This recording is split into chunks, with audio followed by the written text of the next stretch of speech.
Cette personne souhaite en effet filmer le peintre Assema Pierre en son atelier de Castres. Castres, une petite ville du département du Tarn, où il vit et travaille. Voilà. Et cela depuis très longtemps. Je pourrais dire comment l'amour de la peinture m'est venu. Je ne sais pas si au départ si c'est l'amour de la peinture ou si c'est un destin de peintre qui se présentait parce que depuis tout jeune, autant que je me souvienne, j'ai toujours été attiré et intéressé par des gens qui pratiquaient, comme ça arrive encore de temps en temps dans les villes un peu pittoresques, ils pratiquent des dessins sur motifs, ils pratiquent des aquarelles, des choses comme ça. Ce sont des touristes, ce sont des gens de passage, et j'avais beaucoup d'intérêt à les regarder travailler. Voilà. Alors ensuite, bon, il est venu un jour où je me suis mis moi-même au travail, en action. J'ai commencé par des aquarelles, puisque à ce moment-là j'étais à Paris. Et je travaillais principalement, parce que c'était facile, je travaillais sur des aquarelles sur les ponts de Paris, l'île de la Cité, les bords de la Seine, les bouquinistes, etc., etc.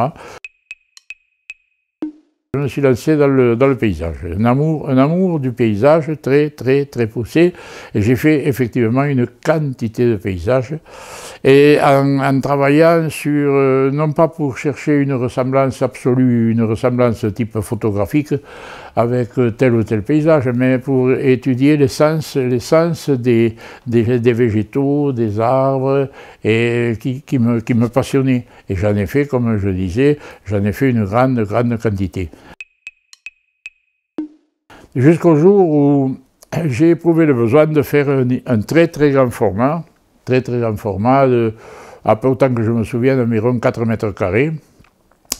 Et ce format représentait un paysage que j'avais traité x fois, mais cette fois-ci, je l'ai complété, disons, avec des personnages qui étaient anonymes, c'est-à-dire on ne distinguait pas ni des hommes ni des femmes, on voyait des silhouettes, mais sans plus. Et c'était les foules, c'était le début des foules. Je me suis consacré quelque temps à une série sur les foules, c'est-à-dire les attroupements, les manifestations, les fêtes foraines ou autres. Petit à petit, dans ces foules, je me suis aperçu qu'il existait ce que j'ai appelé des identités remarquables. Alors j'ai pioché dans de ci, de là, ces fameuses identités remarquables, et là aussi j'en ai fait une grande série. Et après des identités remarquables, je suis passé au corps humain, au corps entier, alors avec quelques modèles et tout ça. Bon, j'avais fait, il faut dire aussi que j'avais acquis la pratique, disons, du modèle, puisque j'ai fréquenté à un certain moment la Grande Chaumière à Paris et l'Académie libre de Montparnasse. Bon, voilà. Alors, partant de là, eh j'ai ensuite structuré des compositions de multiples personnages, souvent avec des animaux, jusqu'au jour où je me suis autorisé, disons, à introduire les singes qui sont des êtres que j'affectionne, que j'aime bien. Ça va du chimpanzé au gorille monumental, c'est Louis Titi, des choses comme ça. Bon voilà, et de fil en aiguille, j'ai continué dans cet esprit. Tout ça, ça m'a conduit à faire des très grandes séries sur le cirque, parce que le cirque, depuis ma plus tendre enfance, j'ai eu une passion pour le cirque. Alors ensuite, ce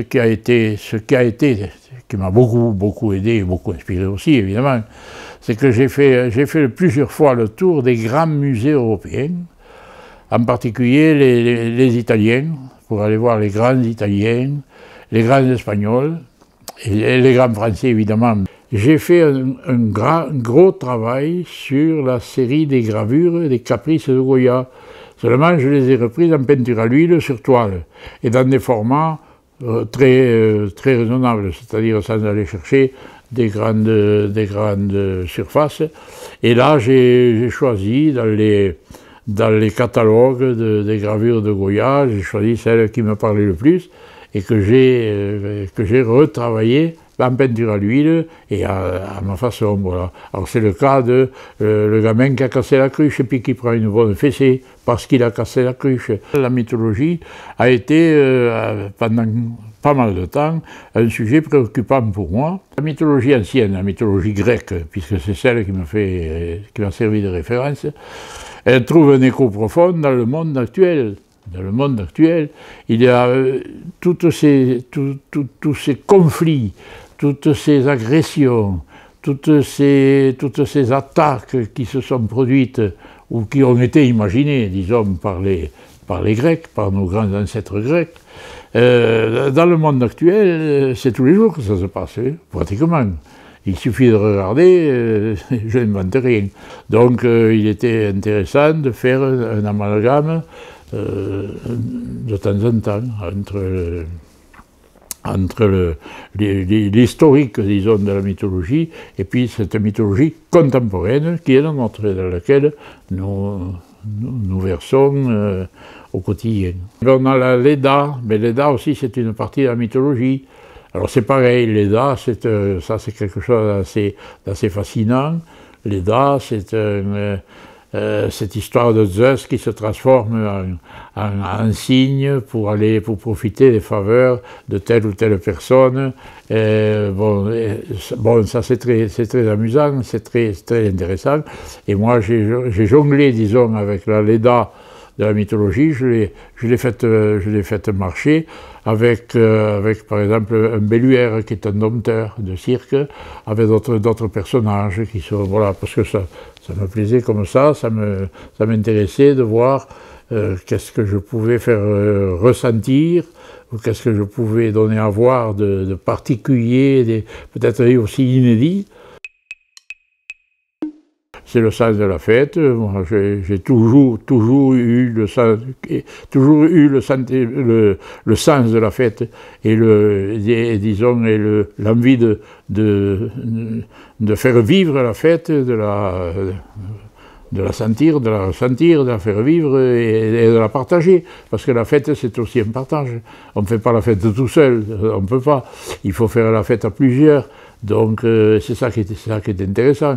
Et dans ces festivités, bon, j'ai toujours eu un certain plaisir à mélanger des choses qui ne sont pas courantes. Par exemple, on peut trouver tout d'un coup un singe qui exécute des mouvements peut-être un peu bizarres, qui prêtent à confusion, mais pourquoi pas, ça n'a pas forcément existé, mais ça peut exister.